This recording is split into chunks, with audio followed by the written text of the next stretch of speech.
MB Hanrahan, and I am reading what we are calling the renderings, which are basically the interviews from the Tortilla Flats Project, conducted for the most part by Moses Mora and myself in the 90s, in 1994 actually, and our transcriber, Suzanne Lawrence, transcribed the interviews word for word, and then I discovered a cache of what she called the renderings, in which she took the interviews and basically rewrote them as narratives, and they flow like stories and are a little bit easier, I think, to follow than the word-by-word interviews. So I'm going to record them, and today is the 21st of March at 12 p.m., and I'm beginning with Dorothy Jue Lee, and her family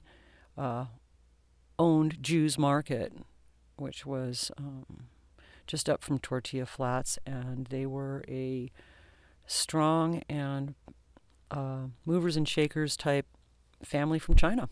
So we're going to hear their story. Before my dad came to the States in the 1890s, early 1900s, Ventura had a Chinatown down on Figueroa Street, but the men didn't plan to stay. They came here as transients to work on the railroad, and the laws didn't allow them to bring their wives, so they took their earnings and went back to China. There weren't any wives here to have children, to leave anyone we would ever see or know. The cousins of my father all became Americanized. They did not bring any belongings with them. They just really came with the shirts off their backs. They had bowls to eat rice with, and chopsticks, and Chinese dishes. My dad and my Uncle Bob were in the Fresno, Porterville area, and they drove over the Ridge Route in 1927 and came to Ventura. They wanted to rent a store near the Mission, but Mrs. Van Winkle, and that really is what she said, but Mrs. Van Winkle didn't have any vacancies, so they went back to Porterville. Later, she sent them a letter about a vacancy, and they came back. Warner was already here, so the three cousins started the National Market, 122 East Main. My mother's name was Nancy Bach, and she was one of the first Chinese ladies that came to Ventura. Once the law was changed, my father went back to China and brought my mother over here. She was not going to stay more than 2 years, but she stayed the rest of her life. I was born in the apartment upstairs from the market after my mother was here a year, the first child.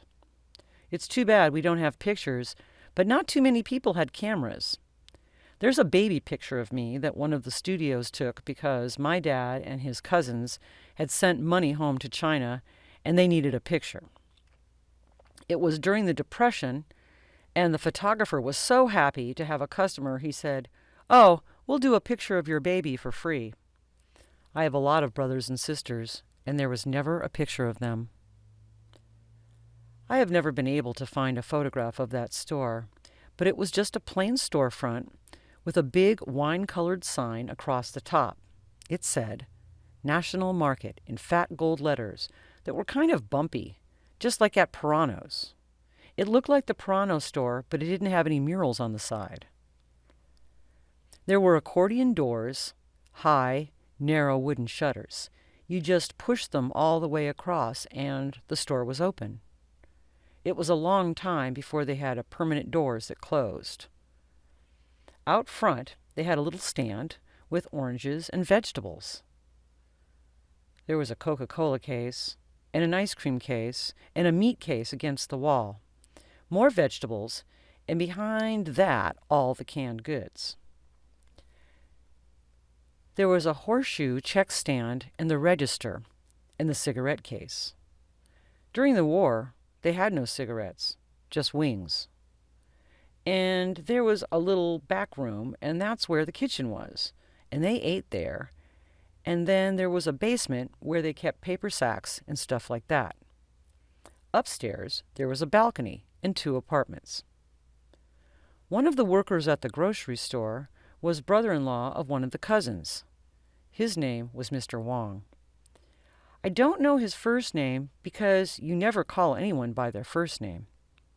He grew his fingernails really long, and he had long hair, and he made Chinese kites and flew them at the May Henning School.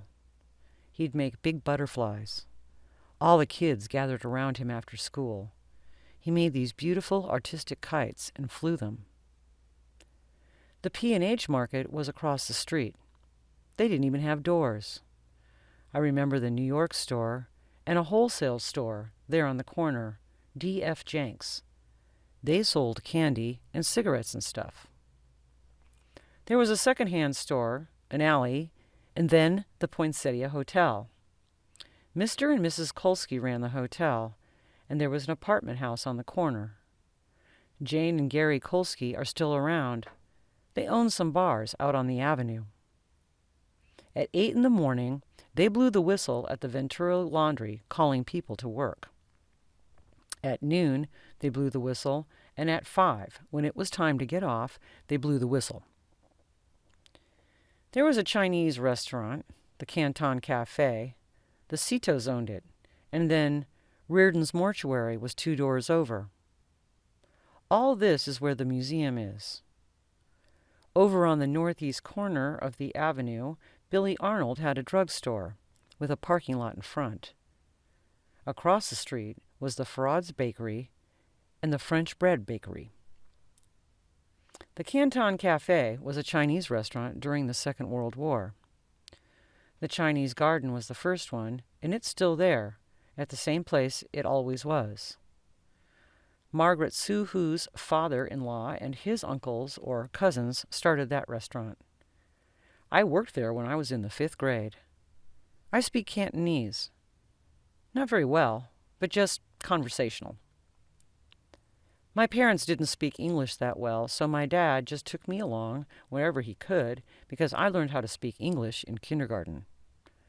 I just kind of helped them. And my mother always sent me downtown to buy shoes for my brothers and sisters and clothes and stuff like that. I went to the Palm Street kindergarten. They turned it into a daycare center. Miss May Henning's house is now gone. It was on Poli Street, across from the courthouse, a huge 2-story house with brown wood. She would invite the Girl Scout troop to have activities at her house. Her nieces were teachers as well. Lenore Cousin taught me in the 1st grade at May Henning School. She taught there 40 years. Her other niece, Hazel Lamb, was my English teacher at Ventura High.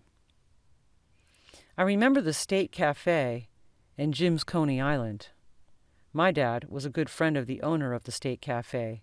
He was Greek, Mr. Christie, and then Mr. Macaulay ran one of the cafes. On Main Street, there was the American Theater, and we'd roller skate up there. It was 10 cents to go in. When they raised it to 12 cents, everyone had a fit because they added tax to the movie theater ticket. And then we went to the Mission Theater. They had a candy store right next door to that, and we used to take our pennies and buy penny licorice there. They had a bank night at the Mission Theater, and this man won one night, and he took off on vacation, and when he came back, he was fired from his job, and they repossessed his car, a 37 Dodge, and my dad bought it. That's how my dad got his first car. Every week, they had a bank night, maybe Monday night, at the Mission. If nobody won it one night, then it would just roll over. I never went to the show at night because I was just a little kid, but they always talked about it. We went to the circus and swimming down California Street. The beach and the ocean was so clean. My brother went swimming at Big Rock in the Ventura River before the dam was built. That was quite a river, and we'd go swimming. Then every Sunday, our family would drive up to Foster Park and have a picnic and go swimming at the Ventura River. My dad bought 2 houses, 71 Colombo Street. Next were the Cates and this Chinese family, the Box. Across the street was the May Henning School on Santa Clara and Junipero. Mrs. Long lived in that corner store. She lives behind our market now. There were little cottages that sold for 2,000 apiece. The Moragas lived in one, then the Harry Box on the corner, and then Mrs. Long, Shirley Carleton and her mother and her sister Mary Lou, all on Santa Clara Street. Mrs. Long worked at the Ventura Laundry across the street, and Mo Polito had the barber shop. He lived up the hill in a tin-roofed house. He lived next door to Willie and Lonnie and Donnie Jenkins. Then there was an alley and the water reservoir. Phil Rangel lived up above Main Street on that hill. Their house had a dirt floor. In front of our house on Colombo Street, there was an Indian adobe and a yard with a lot of space in front that we used to play baseball. And there was a rock wall all around, and there were 2 big whalebones on the side, and there were 2 palm trees. It was abandoned. There was nothing there. I don't know who owned the property or anything like that. I guess they took it all down when they built the museum. They paid my dad or exchanged some property to get his 3 houses and the store building. They were going to build the city hall there. Then we had a new city council that decided they were going to buy the old courthouse, but they tore all this down anyway, and they made that park. So I guess the city was the one that tore down the adobe. In 1947, I used to ride the city bus down to Ventura Avenue, and then I'd walk down to Seaside Park, to Babe Ruth Field, to watch the Ventura Yankees play. Len Noren was a local, and he played on that team. When I went to the 7th grade, we moved to the new store, and I took the bus on Main Street. I went back to my old elementary school to teach before they tore it down. That was my goal in life, to teach there. Frank Lopez was the custodian, and he had gone to school there with me. Max Salcido, I taught his little daughter Rhonda. Pat McLean lived down at Faria Beach, and her mother worked for my dad, and Pat's uncle was Mrs. Salcido. And Pat's aunt was Mrs. Salcido.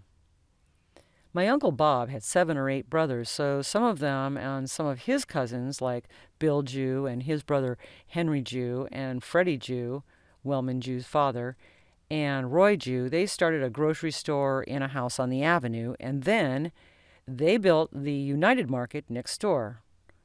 Later, they all retired and sold out. My dad had a distant cousin, Jack Cho, in Bartlesville, Oklahoma, and during the Depression, he brought Grandma Cho and her husband Jack out here. He was in the First World War, and they had lost everything during the Depression, so they came out and worked in the grocery store. Most of the Jew village in China was all transferred to the United States.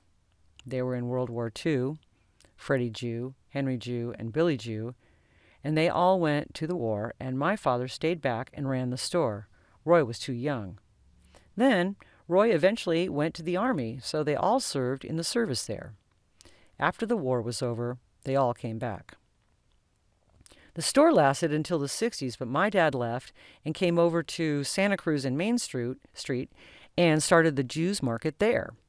They built it at the end of the war. It opened Thursday, September 12th, 1946. Bill Jue's son, Walter, went to Stanford and became a colonel in the Air Force and retired. He works up in the Silicon Valley, and he worked at the Pentagon for a while. Ted Jue was there, and his son Wallace is a pharmacist.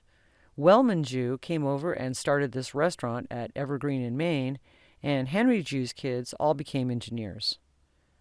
My brother Alan is the chairman of the board of the American Commercial Bank. My dad and Congressman Lagomasino's father, Dexter Halpert, the camera shop man, and Mr. Albinger, the mayor of Ventura, 12 men started the American Commercial Bank, and my father thought he was too old to go into the bank meetings, so he asked Emilio Lagomasino if Alan could go, and Emilio said yes, so Alan was one of the original directors of the bank. Alan is 58 this year, and now he's chairman of the board, and the vice chair is Congressman Lagomasino since he retired.